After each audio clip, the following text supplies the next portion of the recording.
Welcome to the Tech Egg. Don't get scrambled. Enjoy the video. In this video, I will explain how to get your public key using Kleopatra. First, open the Kleopatra application on your computer. Locate your personal certificate within the main window. Once you find it, right-click on your certificate to reveal a context menu. This menu will present several options for managing your key.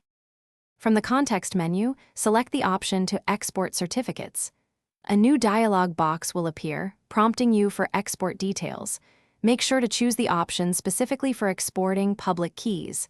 Finally, you will be asked to save the file. Give it a clear and descriptive name, like My Public Key. Ask.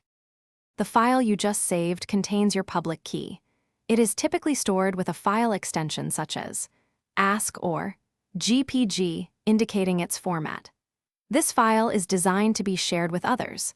It allows them to encrypt messages or verify signatures that only you, with your corresponding private key, can decrypt or create. Now that you have your public key file, you can safely share it with anyone you wish to communicate with securely.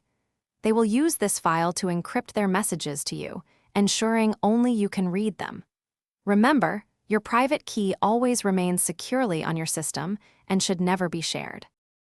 Thanks for watching. Consider subscribing if I helped unscramble your problems.